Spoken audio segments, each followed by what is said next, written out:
Restart. All right. The example problems are a little bit, I mean, there's just a lot of stuff going on. So we know the major things so far. So the major things are as follows. We've got, I'm going to write them over here. The major formulas that you need for this unit are as follows. Work equals force times distance. Power equals work divided by time. Work is also equal to the change in energy of a system, right? And then we have UG is equal to mgh. US is equal to 1/2 kx squared. And K is equal to 1/2 mv squared. Okay, tricky part is sometimes trying to apply these formulas. So what I thought I'd like to talk about today is to kind of talk about what each one of these are and go through these with you. UG is potential energy. UG is potential energy, US is spring energy. Okay. Sometimes you'll see it as, is referred to as elastic potential. It's the same thing. Elastic potential, spring potential, they're the same thing. Okay. So first question. A rocket is continually firing as it rises into the air. What is happening to the following variables? So if you, like imagine a bottle rocket, right? And you're looking at it for the first second after it leaves the ground. What's going to be happening to kinetic energy, gravitational energy, and mechanical energy? For mechanical energy, we'll just kind of need to remember the definition. All right. Jesus, take a shot in the dark. What is kinetic energy doing? Increasing. Kinetic energy is increasing as the rocket goes up. Why?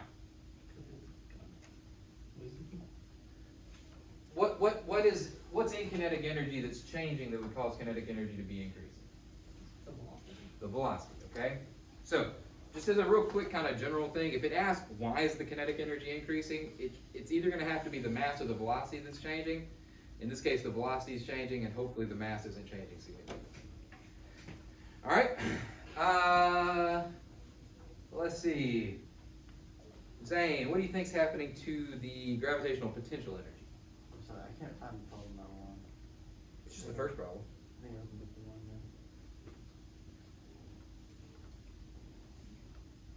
there. It should be in Thursday. I think that's the wrong document, sorry. Oh, you're okay. Well, just pause for a second and think. If you're shooting a rocket into there, what's going to happen to the gravitational potential energy? It's going to increase or decrease? Why would it increase? What factor about gravitational potential energy would cause it to increase? The height? So you're increasing the height, so the gravitational potential energy should increase. All right, Luke, if you increase the gravitational potential energy and the kinetic energy, what's going to happen to the mechanical energy? It'll increase. It will also increase because the mechanical energy is equal to the Kinetic energy plus potential. the kinetic energy plus the potential energy.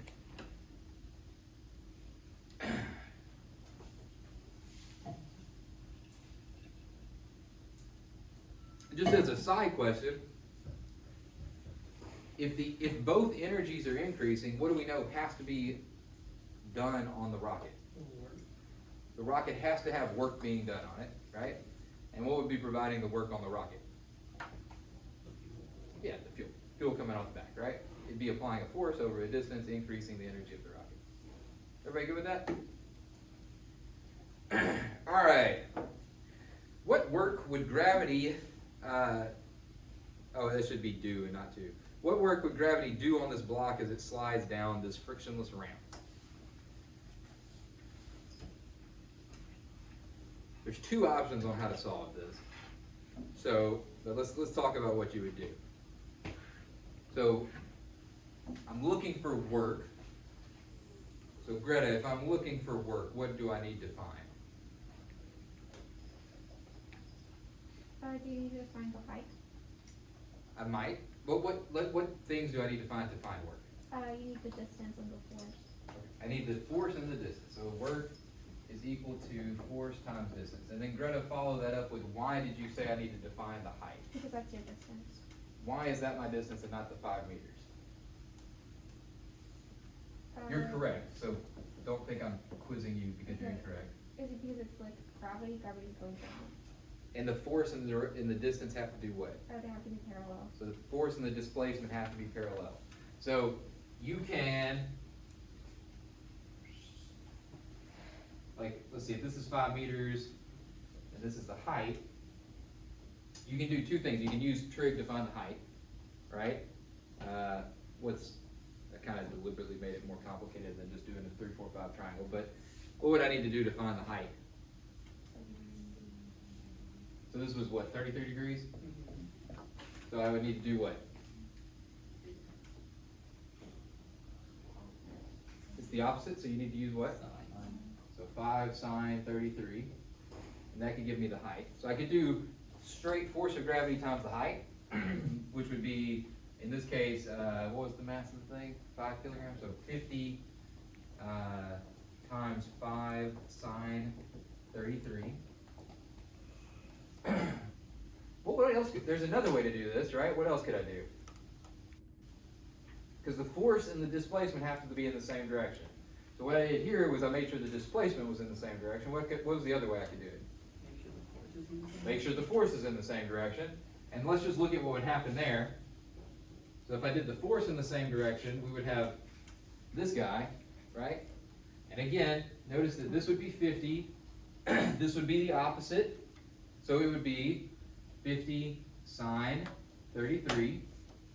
So if I did it that way, I would be doing work equals the force of gravity in the direction of the ramp times the length of the ramp, right? And that would be equal to 50 sine 33 times 5. And what do you notice about these two? They're the same, right? So it ends up being the same regardless of which way you do it.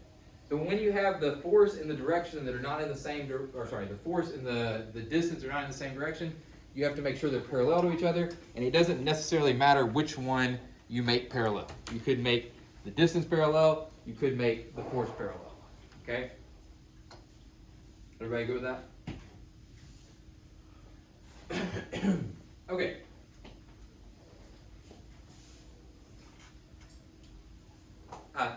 You can plug this in the calculator if you want to. I'm not necessarily interested in the actual number so much as I was interested in showing you how that works. Okay? 3. How could I find the work done on an object described by the graph below? Multiply force by distance. True, I could multiply force by distance, but if you look, Paul, those distances or those forces are jumping back and forth as they go. So you're right, I would need to do force times distance, right? More specifically, if I have a graph, what would I need to find? I need to find the area. But how would I find the area on this graph that doesn't have a line? Average it out. Very good. And how do you average out a line? What do you call it? Best fit line. So we need a best fit line, right? So you need to average out the force, you need to find a best fit line. So like, what you do is you just draw a line across. This is a super common AP trick, and it's not just for force and distance graphs. They do this a lot with a lot of things. They'll give you a scatter plot graph, and then you have to make the best fit line. And it's not hard to make the best fit line, but they do it to make it just like that little extra step to confuse you, you know? So you have to draw the best fit line, and then you find the area under the best fit line. So in this case, do you agree the best fit line we could say was 2? Yeah. So if we said it was at 2 and it went a distance of 5 meters, it would be what? 10 joules. 10 joules. Does that make sense to everybody? That dot line is obnoxiously common. It shows up on the test like twice each year, where they do that dot line rather than just giving you a straight line.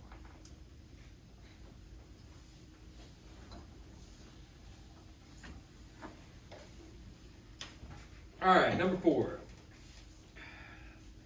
So we got this. We got a box pulling up at an angle. Got a box pulling up at an angle.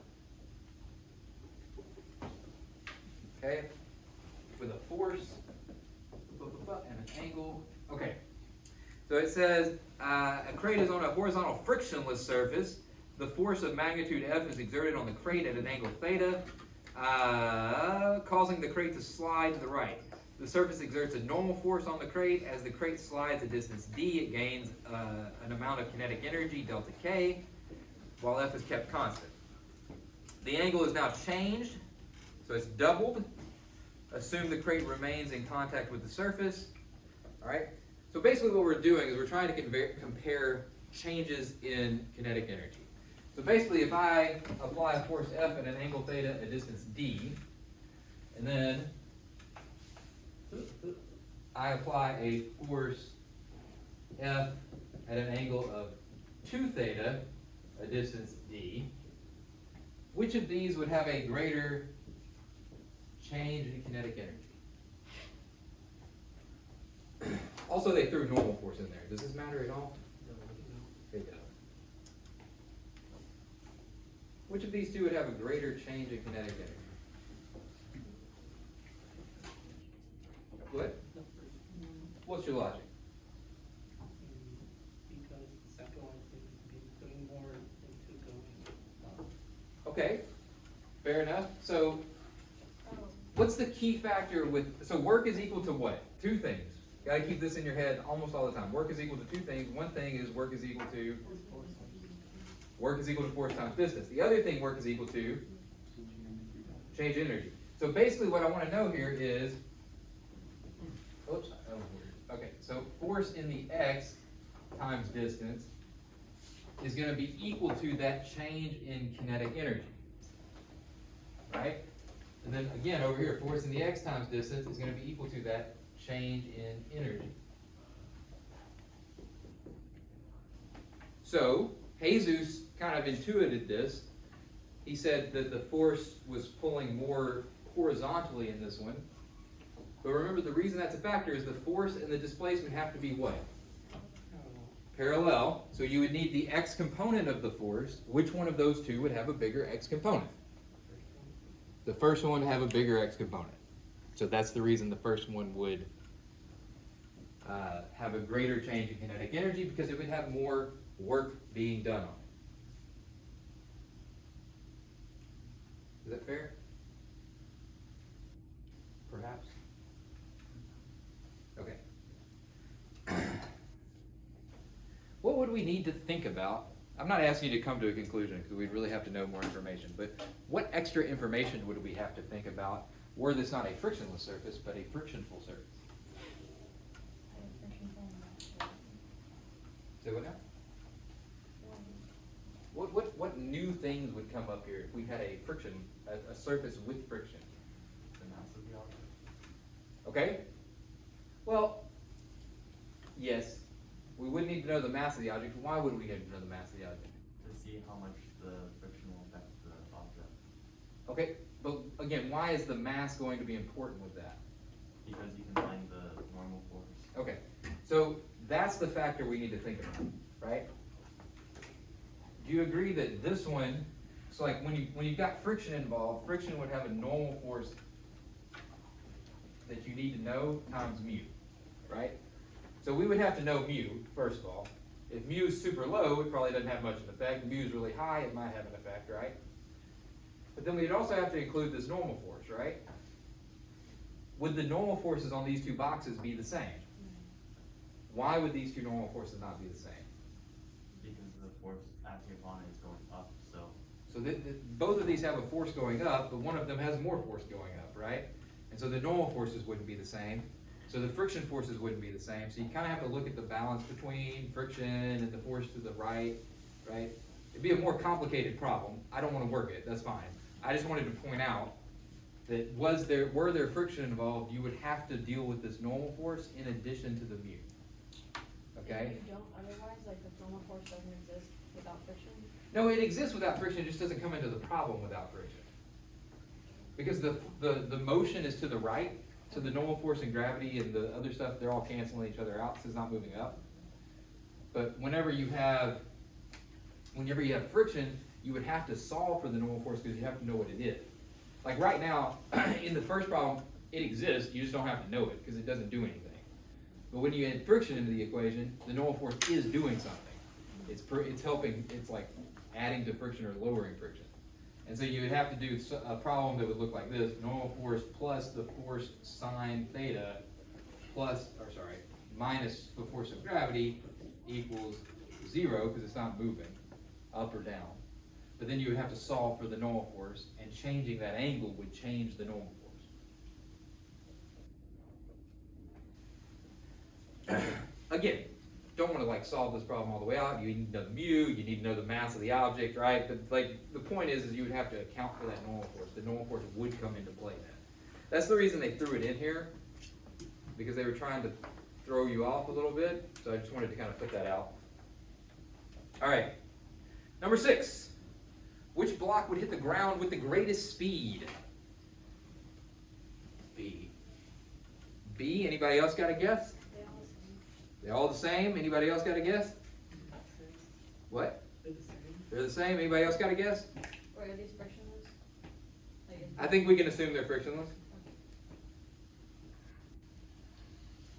Who says that B will hit the ground first? All right. Who says that they'll all hit the ground at the same time or at the same speed? Who was a coward and didn't vote? Who thinks that neither of those answers are correct? I think it might be A, but they hit the ground at the same time. Nobody's right. What is the formula for kinetic energy? 1/2 mv squared, right? Change in energy, right?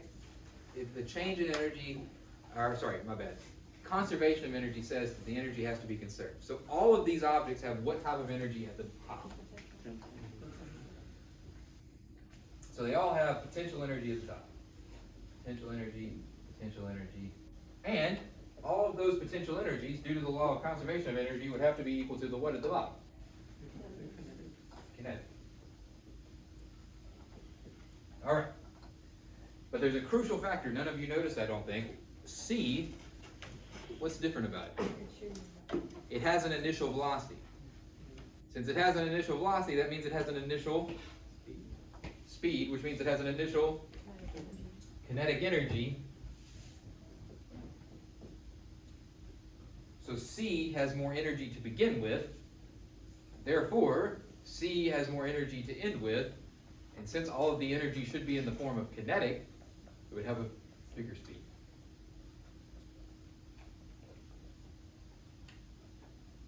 Which one would hit the ground first? A. They're all the same.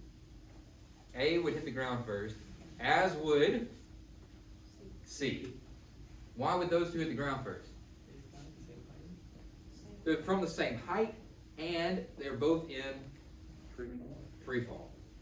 So the fact that Why not B, B, didn't you say like a slide the other day or something? B is on a so ramp. It's B is on a ramp, so its acceleration will be slower because it's a percentage of gravity. The tricky thing is it will hit the ground with the same speed, but it will take longer to get up to that speed.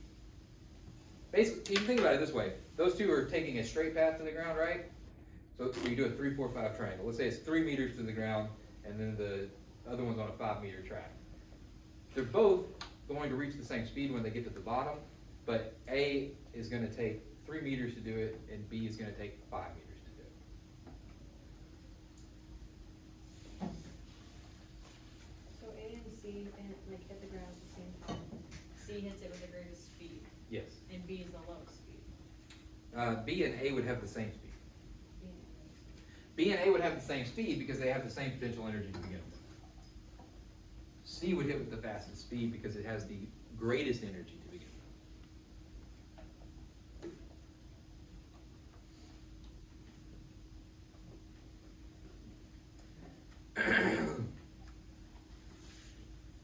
All right.